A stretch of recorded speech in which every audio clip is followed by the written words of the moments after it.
Good morning Pilipinas, good morning mga igan. Isang mapagpalang araw po sa inyong lahat. Tayo po ay pupunta sa aking mini hardin at bibisitahin po ang aking mga tanim kung may pwede na po ulit tayong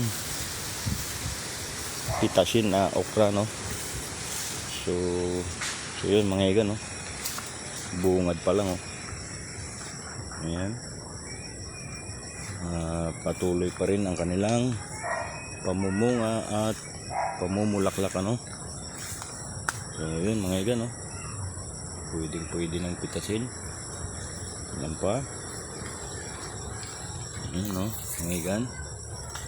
Ayan nyo. Ang dami niyang bunga.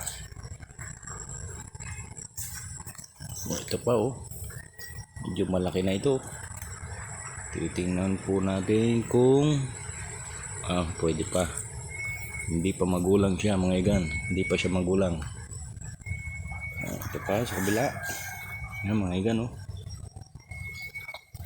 Marami na po pala tayong mapipitas dito. Ayan. Ayan pa So good morning sa inyo mga okra. Salamat sa inyong walang humpay na pamumunga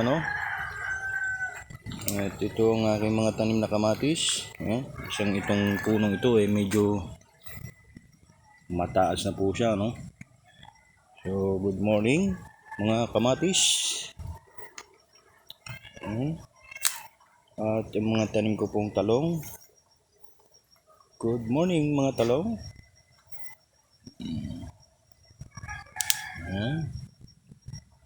At punta po tayo dito sa aking mga tanim na ampalaya 5 puno po ito, pero ito pong isang punong ito medyo po ang pero sa parting ibaba po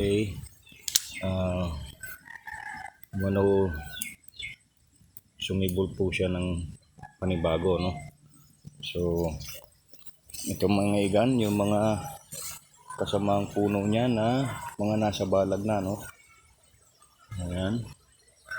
Kung mapapansin nyo mga igan, ito po'y namumulaklak na Ayan. Ito pa. At ito po dito sa parting ito ay iyan mga igan, kung makikita nyo may buko na siya ng kanyang bunga Ayan. Mayroon pa ako napansin dito, hindi kasi nung at medyo maliit parang ang kanilang mga buko saan ba yun?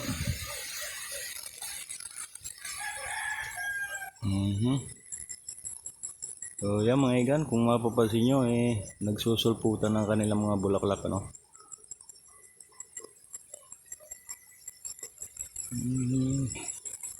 dito pa.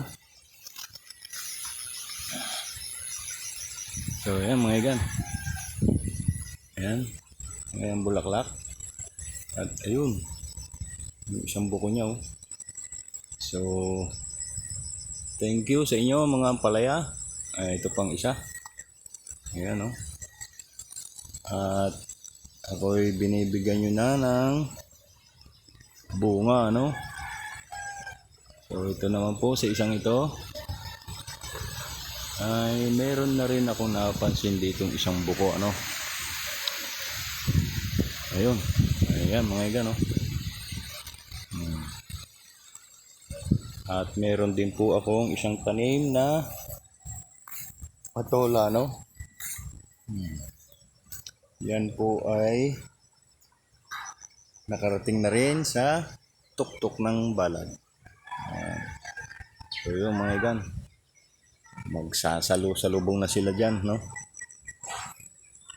ampalaya, at patola. So, yun, mga kaigan, napansin ko na ang isang maliit pang buko ng ampalaya. Kita nyo?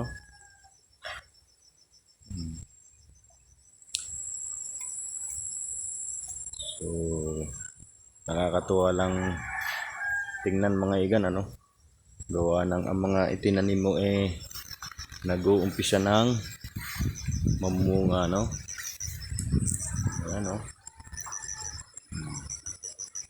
Ng bulaklak. At ito pong tanim natin kalabasa ay namumulaklak na rin, ano? Punta pa po tayo dito banda. Ayan, ay bulaklak na rin itong isang ito. Yun mga igan, no? At ito pa isang tanim kong kalabasa. Ayan. Ayan mga igan. Punta naman ho tayo dito sa parting ibaba. Ito mga igan natabasan ko na, no? Kaya medyo maliwalas na po sa paningin, ano? So yun, ako. Ang aking mga tanim na gabi. Mga nagtutumbahan ang kanyang mga sanga, no? Gawa po ng mga manok. Tinutuka ang mga tangkay. Ayan, no? Mga nagtutumbahan ng mga tangkay.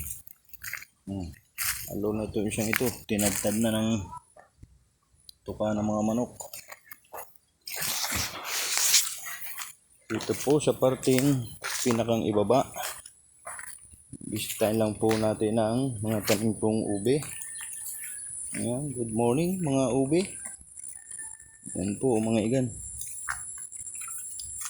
Ilang puno din po yan ang mga naitanim ko dito, no?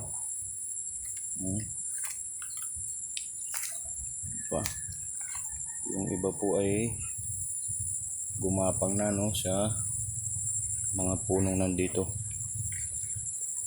Dito po sa parting ito ayan, medyo natakpan na po ng mga uraro.